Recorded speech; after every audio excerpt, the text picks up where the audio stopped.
Dual relationships. Some behavior is so clearly unethical and unacceptable, it requires no discussion. Can you have sexual relationships with your client? No. Say it with me. No. Other actions lie in the gray areas, where rationalizations can make questionable practices seem all right if they are not examined too closely. And sometimes these are indeed all right when seen in full context. Perhaps the chemically dependent patient is vulnerable to exploitation in a variety of ways. In early recovery, the patient experiences confusion and impaired judgment directly resulting from alcohol or other drug use. Later, if all goes well, there may be a honeymoon phase of enormous relief as the client enters into early recovery, and understanding and optimism begin to replace the fear and misery of active addiction. Gratitude towards the treatment staff naturally follows, and the counselor may be perceived as an all-knowing and trustworthy guru. This is a time when the patient is vulnerable to the imposition of goals and values of others and needs protection against impulsive and superficially considered actions. Research has been done on what is the most therapeutic factor in counseling relationship, that which leads to the best therapeutic outcomes. Three main factors: warmth, genuineness, and empathy. Of these, the greatest factor is empathy. Counselor empathy is the ability to actively listen to the patient and to understand the patient's perspective. Counseling is all about working with the clients within the framework of their value system. Now, counselors need to have a clear understanding of their own values and how this may impact the client. Counselors must have the ability to work with a range of clients with diverse worldviews and values. Having a value conflict does not automatically require a referral.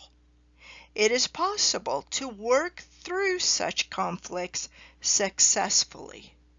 Explore your part through consultation and supervision and learn how to effectively manage these value differences. So, for an example, imposing religious values upon the client. Telling the client that they have to have a belief in God or Jesus, or that they need to pray for forgiveness or for acceptance. Other religious type values about abortion or homosexuality and the end of life decisions. Those are all important to explore, and keep those values to yourself. There's also imposing family values upon clients, such things as your own views about divorce, abortion, or affairs. And again, those are your own values, and the needs of the patient have priority over the counselor values. Transference. Definition of transference: the client projects onto their counselor past feelings or attitudes that they have had significant people in their lives. Transference usually has its origins in early childhood. Transference can be positive or it can be negative. So sometimes a client may come in and say, "You remind me of my mother." And I say, "Interesting, tell me more about that." And they say, "Well, she was always so nice and caring and loving and supportive." Great, that's a positive transference. The next client comes in and says, "You remind me of my mother." And I say, "Great, tell me more about that." And they say, "She was always negative and yelling at me and demanding of me, and I just can't stand her." And you're thinking to yourself, "I'm the same person. How do I have this really positive transference and this really negative transference to these two different clients?" And the issue is, again, this is about the client. And don't react defensively to the client. This has to do with the client, not the counselor. So even though one client is telling me negative things about myself, it really, again, is not about me. It's about their childhood and their memories and so forth and so on. So some very common transference that happens with clients. Sometimes the clients see the counselor as ideal, perfect, the wonderful person that has no problems themselves. Sometimes the client sees the counselor as an expert. You have all the knowledge, the schooling, that kind of thing. And so again, that can be perceived as positive or negative. Counselor as a nurturer. Counselor as a frustrator. Those two examples I just gave you. And so again, transference are the feelings, attitudes, memories that the client has toward the counselor. Countertransference is the counselor, that's how I remember it, counselor's emotional reactions to the client. And these reactions may get in the way of the counselor actually helping with the client. So why is a former patient the only one with the special magic to catch the counselor's heart?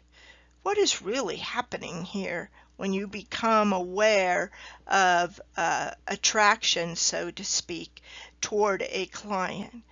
Counselors need to be aware of the dynamics of transference and countertransference, and of the need to help the patients free themselves as opposed to unconsciously fostering dependence that may be flattering to the counselor, but which stunts the patient's growth.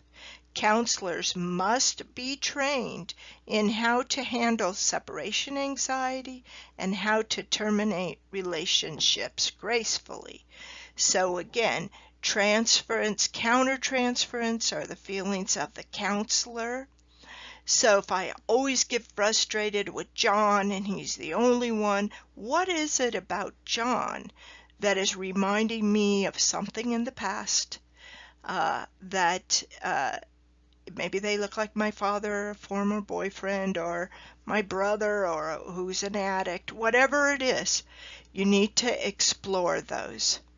And those countertransference feelings can be both constructive and destructive force in the relationship.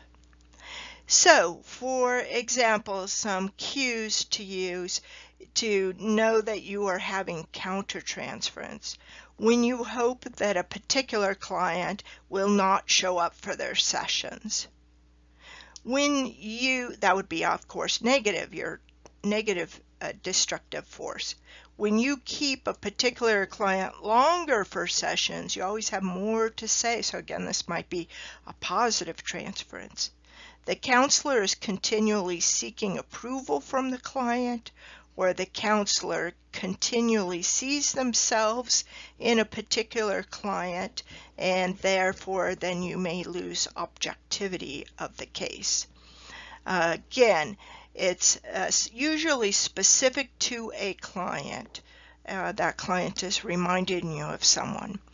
When your needs become more important over the client's, that's when countertransference becomes unethical.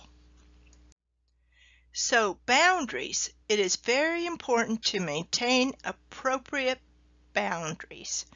And some examples of appropriate boundaries that you want to maintain is starting and ending sessions on time. So if the appointment is scheduled for the whole time, then you want to be in that session then the whole time and not necessarily going over, unless of course there's a crisis.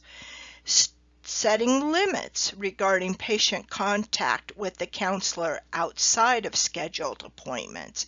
This could be phone calls and that kind of thing where they need to call you in between or want to see you more often. And again, maintain the appropriate boundaries. Maintaining a professional relationship with patients at all times. When it begins to get into personal information sharing, then that's not appropriate, etc.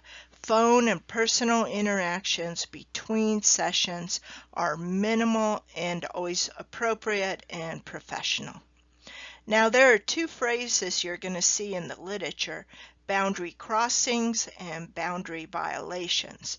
Boundary crossings are less severe than violations, and the patient in a boundary crossing is not actively being exploited or harmed. This usually results kind of a one-time boundary crossing. So, for example, self-disclosure on the part of the client was not related to the session. So maybe you got off track a little bit in a session and you said something about your favorite baseball team or something. A one-time kind of thing that would maybe be a boundary crossing. Because you could see how the client would feel, okay, this client's sharing, this counselor is sharing a little bit more with me. I must be special. So again, one time, that's fine. Those things happen. But boundary violations where you're sharing self-serving information with the client, or the client over-identifies with you. So, for example, you notice that the client really likes the LA Dodgers. Will stay with the baseball theme of self-disclosure. And so you talk about the LA Dodgers and how much you love it, but you've never been to a game and those kinds of things. And then all of a sudden the client, begins to tell you, more about the Dodgers, or thinks, hey, maybe this counselor would want to go to a game with me, those kinds of things. And then sure enough, it slips over into friendships or something else. So again, boundary violations when you engage in a dual relationship or you have special favors with clients, that's where the boundary violations happen.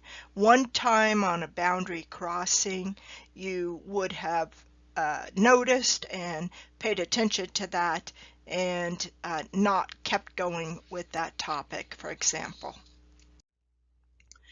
Dual relationships. A dual relationship occurs when you and your client, so that's number one relationship, this is your client and you. And then you have a second relationship with that same client.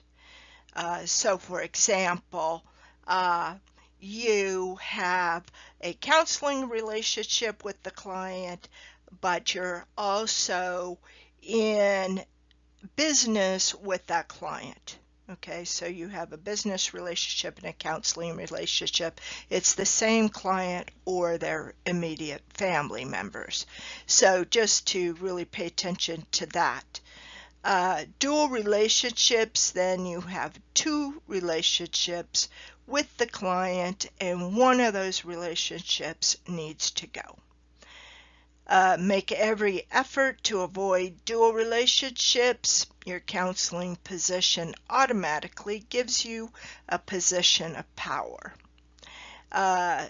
Sometimes, not all dual relationships are unethical, and not all dual relationships can be avoided. And we're going to come back to that in a minute.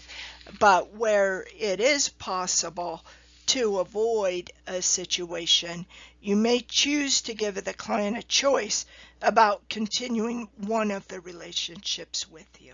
Okay, we'll come back to that. Gifts from clients. Well, it is best to avoid accepting gifts from clients. Sometimes clients give gifts with the expectation of receiving special consideration in the future. Sometimes, however, they are given out of gratitude and a need to always stop being on the receiving end. So, obviously, there's different types of gifts that you may get from clients or be offered by clients. So really plan ahead and think about how you are going to do this. So let me give you some examples. A client finishes their treatment and they have gratitude towards you, and they give you a thank you card or a thank you note. What should you do with that? It's less than $2, a thank you card. They say how grateful they are, etc. So what are you going to do with that? Give it back? Accept it? Anyway, I'm going to come back to that. Another example, homemade baked goods from a client. Okay, so they made some cookies, they bring them in and say, hey, I know you love chocolate chip cookies, here are some that I made. And I didn't necessarily make them for you, but I had some extras. Okay. How about a box of vegetables from a client's garden? Now it's a pretty big box, it's like a case, so there's a little bit more money invested there. Again, how about a token of the client's appreciation at the end of treatment? Let's say it's small, under $10, but it's a gift card. What would you do with that? A token of jewelry. Now it's starting to get up there a little bit. Tickets to a play that the client knew you would be interested in, etc. So think about each one of these gifts. It's not all about the money. Or there's not a dollar limit. So again, you're going to use your judgment with the shades of gray here. If you decide to accept a gift from a client, no matter how much, then you would document this and how you responded. Okay, so for example, let's say that case of vegetables. You're feeling like, okay, the client brought it in. It's going to go to waste if they don't give it to you. But then you decide, okay, I'll accept the case of vegetables, but I'm going to place them in the agency break room for all of the staff to enjoy. And you would actually tell the client that. You're going to tell them that that's what you're going to do so that all of the other staff can enjoy it, who have worked on with you during the time that you were here. And this would decrease then the one-to-one special expectation. You would document this into the client's record so that should any questions come about later, you will have a signed, dated, and time-stamped record of what happened and how you handled it. So always accept a gift on behalf of the entire agency rather than a personal gift to you. Although be really aware that accepting gifts at all can pose a conflict of interest. Now again, going back to the other slide, you're not going to accept a gift of jewelry on behalf of the whole agency. So again, that you would have to decline. A card, of course, maybe you could do it, but again, remember it's signed by the client and you have client confidentiality. So there are different ways to handle those. I'm going to leave you to think about how you would handle those situations. Financial gains from clients are unethical. So maybe you are undertreating a client, or over-treating clients so that you can get some extra billing. And so under treatment, how would you get extra billing? Well, maybe they they don't want to have treatment with you right now, but down the road they're then going to relapse and really need a lot of treatment. So that would be an example of that, where you really tell the client that they're better when in fact they are not better. Bartering, financial gains. So you may think you're helping the client can't afford to make the payments, but you say, okay, well, come wash my car instead. Bartering is generally unethical.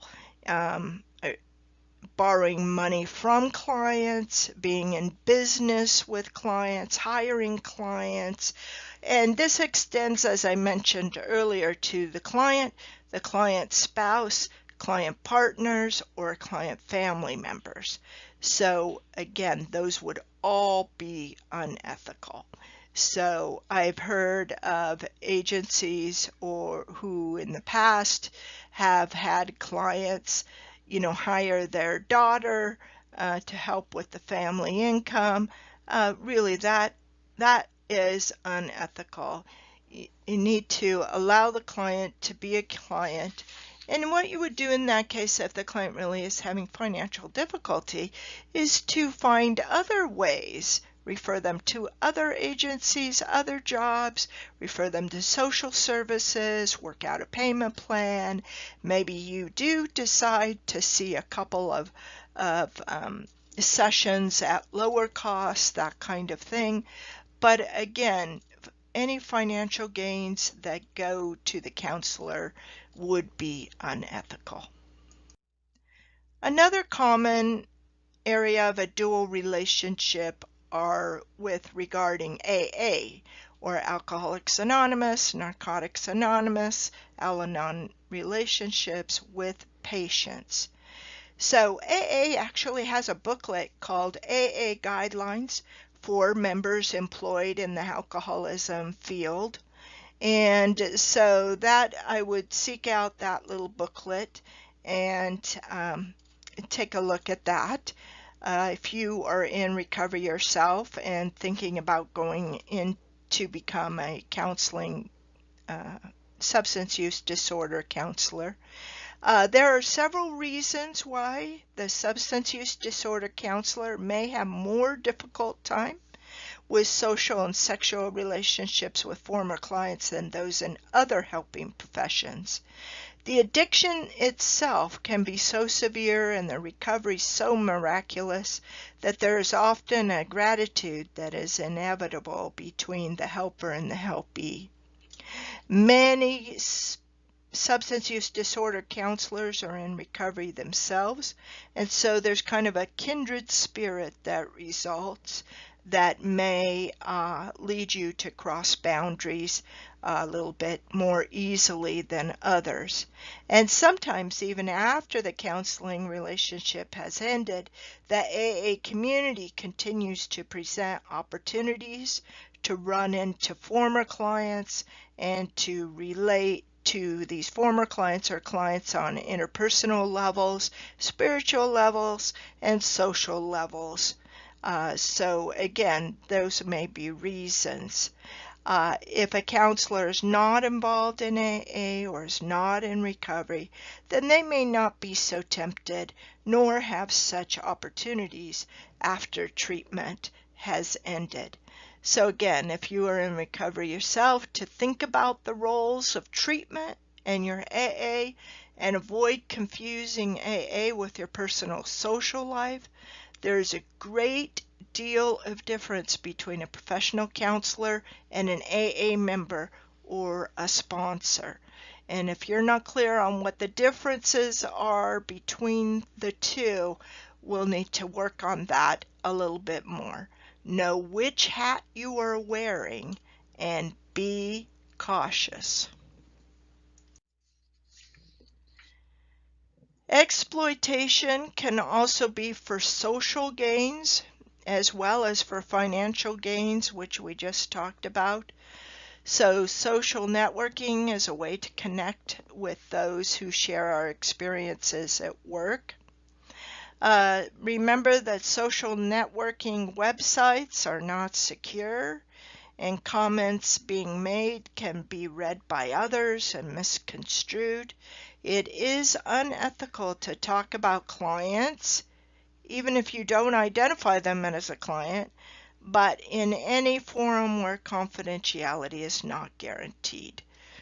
So a little bit more on social networking coming up in some other classes, but this is really a problem. Social relationships.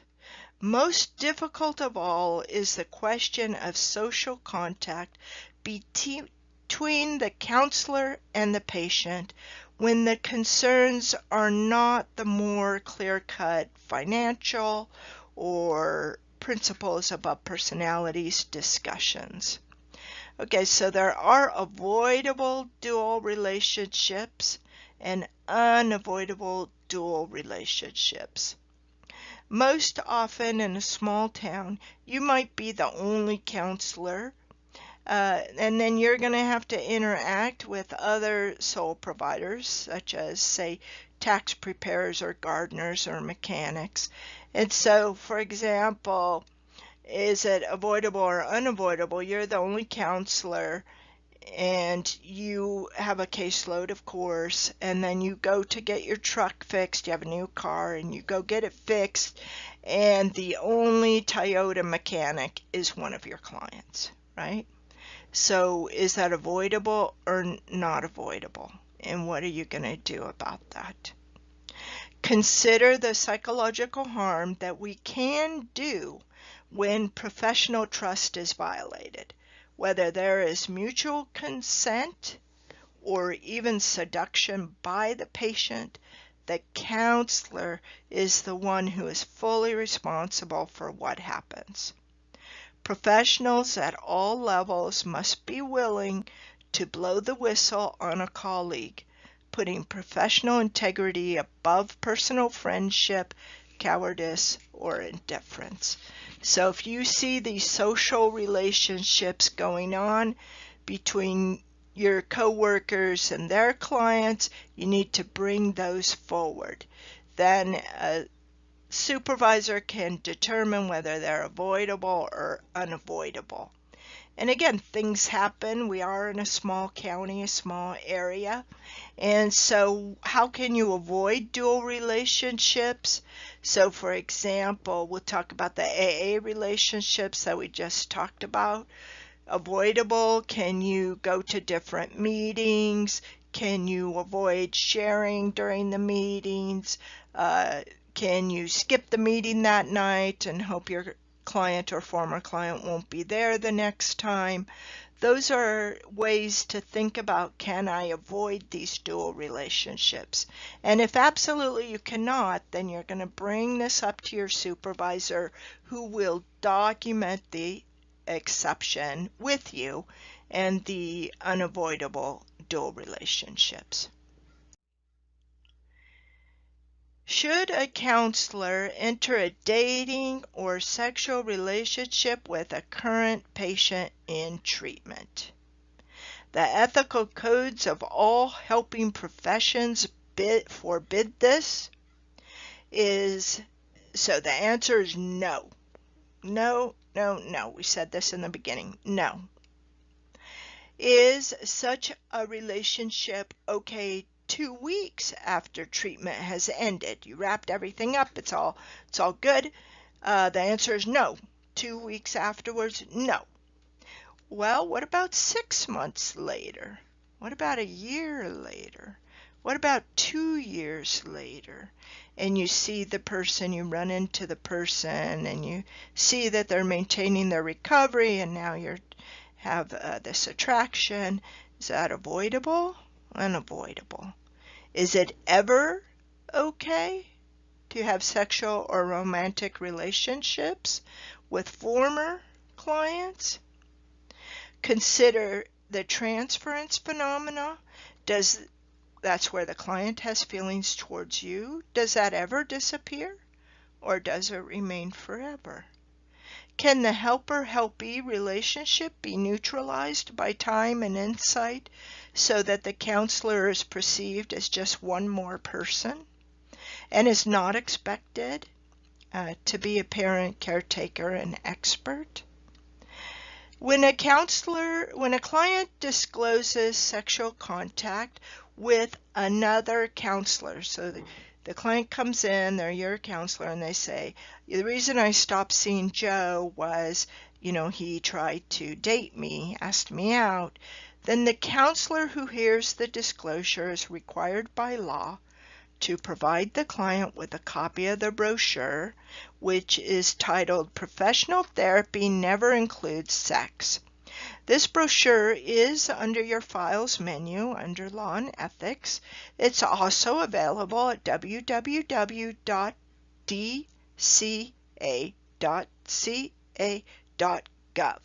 under Forms and Publications. You are also required by law to discuss this and to inform the client that in fact that was unethical and wrong.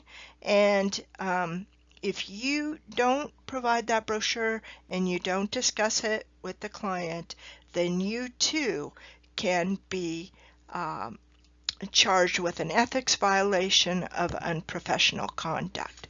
So again, you can't let your colleagues off the hook. You need to take action even in that case, and of course within your own self you will never have a sexual or romantic relationship.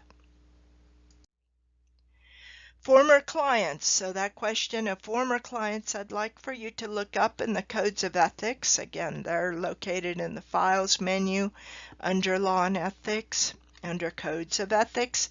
How long is long enough to have relationships with former clients? What is your personal stance on this? You'll see that some of the Code of Ethics say 2 years, some they say 3 years. So I want you to think about that because that's going to come up on your assignment number 1 potentially. I spoke about this earlier. It is always the case manager or counselor's job to be sure that sexual or romantic relationships do not develop. Relationships with clients are exploitive, can add to a client's emotional burdens, and will always involve a power differential.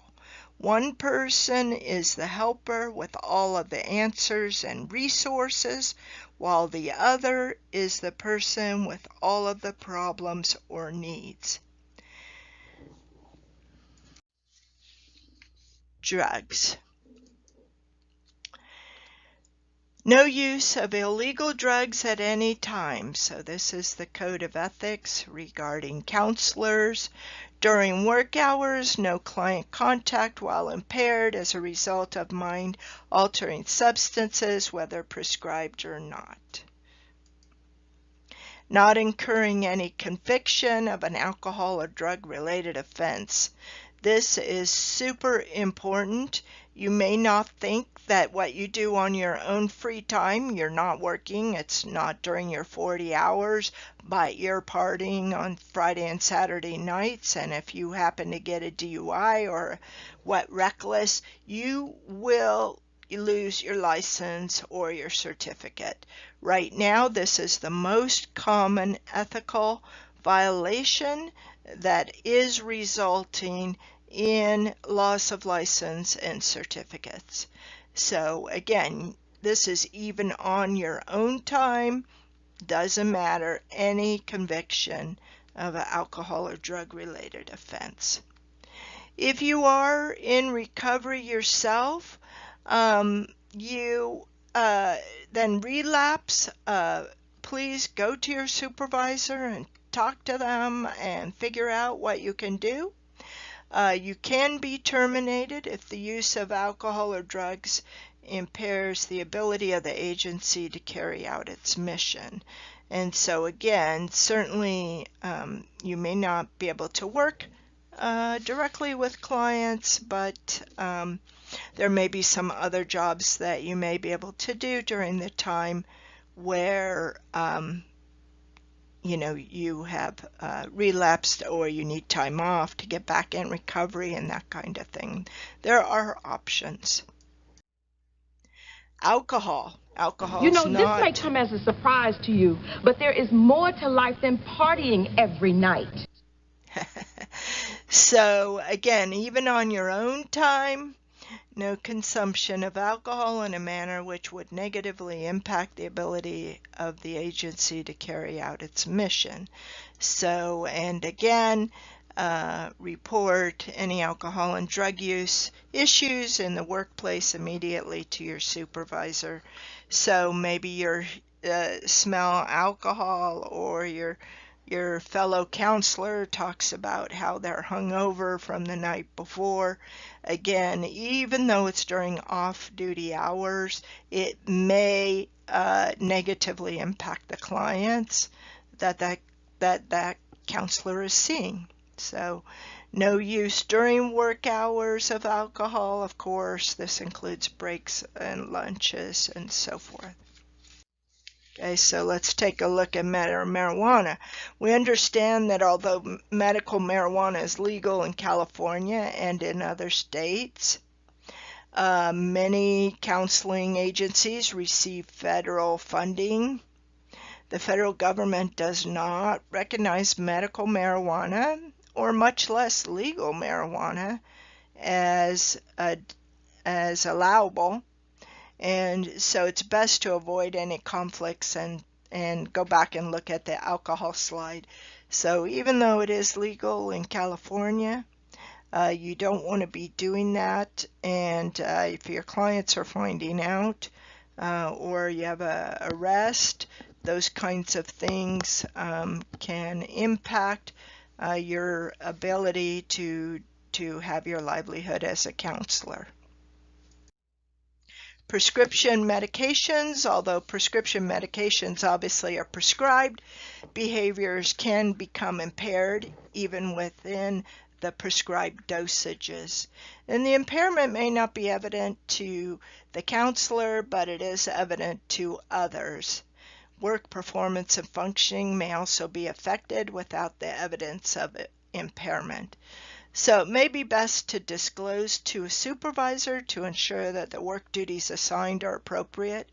Work duties may be reassigned. You may not have client contact. You may need time off because you have obviously a medical reason to be on prescription medications, and there may be other potential solutions. So again, anytime work performance becomes impaired, even though it's prescribed or legal, then you can put yourself, your license, your clients all at risk.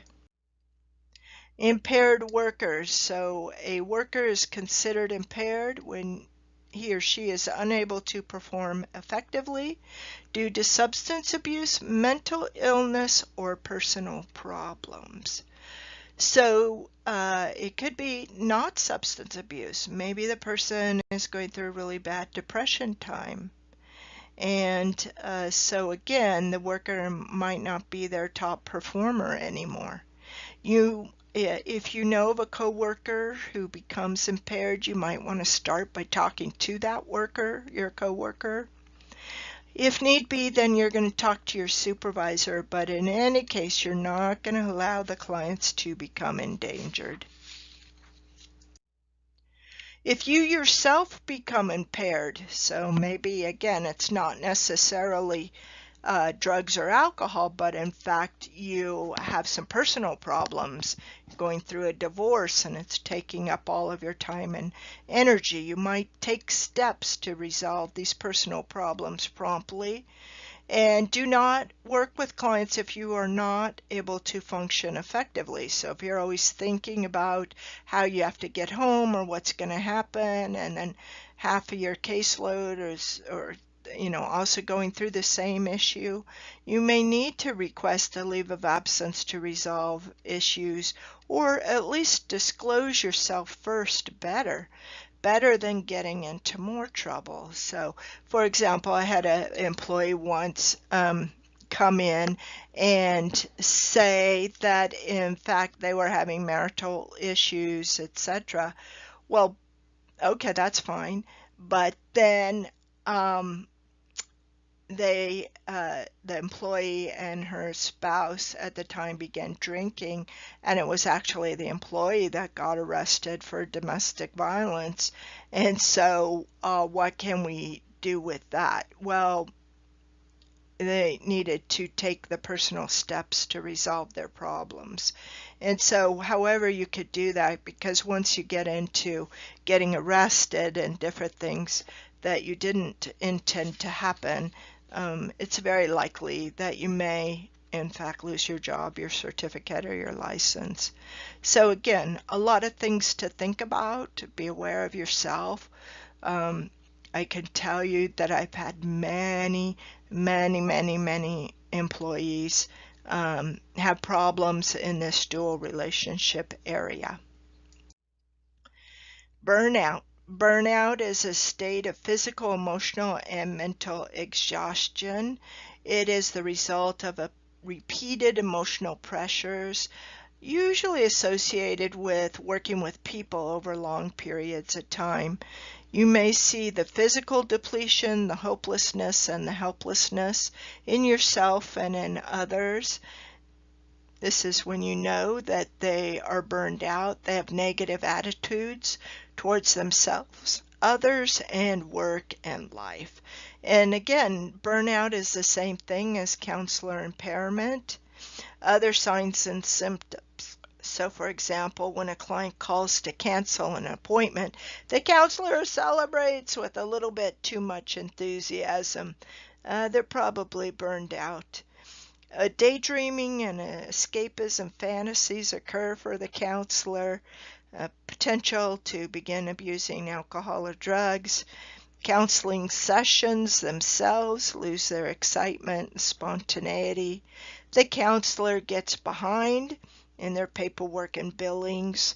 The counselor's social life suffers, and counselors are reluctant to explore the cause and cure of their condition. One of the things that we notice right away is that counselors get behind in their paperwork and their billings. So before they were really pretty good, and now all of a sudden they're down, they can't get caught up. They're in this negative cycle. They're trying to get ahead, but they can't. And again, if they could do it before, what has happened? What has changed? And it may be something as burnout, or it may be something, again, as impairment. They have something going on in their personal life. So the supervisor will come in and talk to the person and maybe come up with some solutions to take a look at burnout. So what is some burnout prevention? Just to let you know that this is common. Burnout is common in the helping professions. There is an excessive amount of responsibility, working with people, helping them, being in control of their lives. Sometimes we work with clients who are not motivated, and we don't often see a lot of success necessarily. On the opposite end, the clients may be very demanding. You were supposed to do this. You were supposed to call. Where's this? Where's that? Again, counselors have high expectations of themselves, and sometimes the working conditions can lead to burnout, such as office politics, workloads, and severe client issues. The main cause of burnout is actually underestimating the competence, wisdom, and power of the client. So we're the one always taking the authority and looking numbers up and getting them the resources, but really the client can help in this respect. So see the client as a potential solution to this. Every counselor needs a burnout prevention plan. So you cannot continue to give to your clients without replenishing yourself. Changes in lifestyle may be needed. Seek supervision and assess assistance as needed. Other burnout prevention plans: to refresh your thinking by attending current education and trainings, getting away, thinking about something else rather than working through clients day after day, day after day. To consult on a regular basis with your supervisor to discuss your concerns and handling of the individuals on your caseload. You may need to take a break emotionally from the caseload through a well-deserved vacation. And be sure to have your own self-care techniques during the work week, such things as exercise, sleep, and good nutrition. In summary, we have an ethical responsibility to the client. So we're not going to burden our clients with our problems or tell the clients, geez, that's nothing, something worse has happened to me. Again, we don't do that. We're not asking clients to meet our needs. We have no financial gains from clients. We don't insist that the client do something a certain way. Again, that's taking that ownership and that responsibility. Don't continue to treat clients as being in need of your services, which in fact they have gone beyond. You'll see a video snippet of an ethical issue in the next module, and so take a look at that. Your next steps is a discussion forum week 4, which is worth 10 points. A quiz for week 4 worth 15 points. And your assignment number 1 is coming up, and that is due 25 points. And so that is a major assignment number 1. And basically you're going to be writing a 3-page paper for assignment number 1. You'll see the module in which to upload this 3-page paper. You'll see the instructions. We're going back to week 1 where we had how to resolve ethical dilemmas, and you're going to pick 1 or 2 attached scenarios, ethical dilemmas, and then you're going to go through the 4-step process using the code ethics. You'll see it. It's a 6-step process, but you'll see the 4 parts of the 3-page paper. 3-page paper should be double-spaced, typed, submitted, good grammar, complete sentences, and good spelling, all of that for maximum points. Okay, I will see you later online.